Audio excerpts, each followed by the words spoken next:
আসসালামু আলাইকুম। আমি জুলাই আন্দোলনের সৈনিক। 5ই জুলাই আমি যখন জেল থেকে জামিনে নিয়ে বেরিয়ে আসি, 17 জুলাই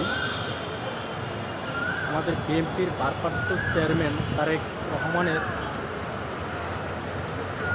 নির্দেশে আমরা ছাত্র জনতার জুলাই কোটা আন্দোলনে আমরা শরিক হই এবং জুলাই আন্দোলনে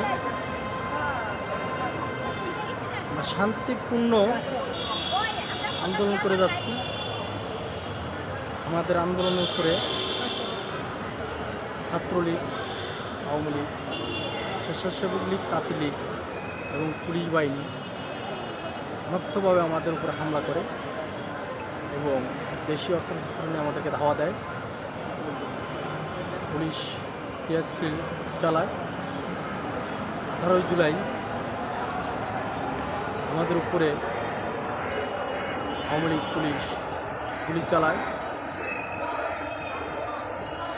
আমরা জুলাই আন্দোলনে শরীক হয়েছিলাম ভারপ্রাপ্ত চেয়ারম্যান তারেক রহমানের কথায়। যখন সারজিৎ, হাসানাত আবদুল্লাহ এরা কোটা আন্দোলনের নামে ফাইসা গেছে, স্বৈরাচার শেখ হাসিনার কবলে পড়ে গেছে, তখন তারেক সাহেব দেখলো এই সন্তান তো আমাদেরই বাঁচাইতে হবে। এই জন্য বিএনপির ভারপ্রাপ্ত চেয়ারম্যান তারেক সাহেব সে তার নেতাকর্মীকে নির্দেশ দিয়েছে জুলাই আন্দোলনে অংশগ্রহণ করার জন্য। তখন বিএনপির সমস্ত নেতাকর্মীরা জুলাই আন্দোলনে অংশগ্রহণ করে। 19 জুলাই মহাখালীতে গুলি করে কালা নাসির, কমিশনার কাউন্সিলর কালা নাসির, কুখ্যাত খুনি, উনি গুলি করে এবং প্রশাসন নিয়ে গুলি করে আমার কর্মীদেরকে হত্যা করে এবং আহত করে। আমিও নিজে গুলি খেয়েছি। এই গুলি খাওয়া অবস্থায় আমি একটা লোকাল ফার্মেসি থেকে চিকিৎসা নেই। 26 জুলাই আমাকে অ্যারেস্ট করে র্যাব।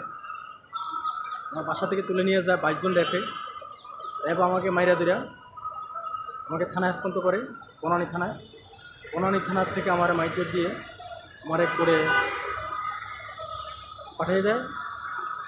কোর্টে আনার পরে আমাকে কেরানীগঞ্জ জেলে যখন পাঠায়, কেরানীগঞ্জ জেলে পাঠানোর পরে ওইখানে আমাদের উপরভাবে নির্যাতন করে।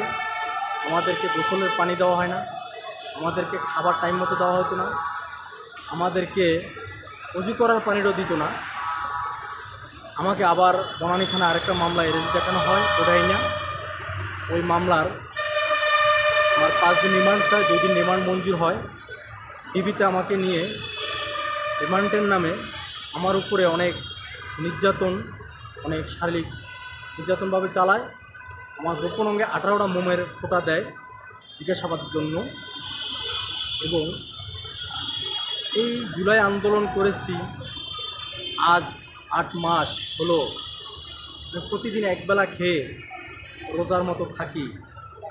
আর সারজিৎ, হাসানাত আবদুল্লাহ এবং নাহিদ তারা বিলাসবহুলভাবে চলতে আসছে।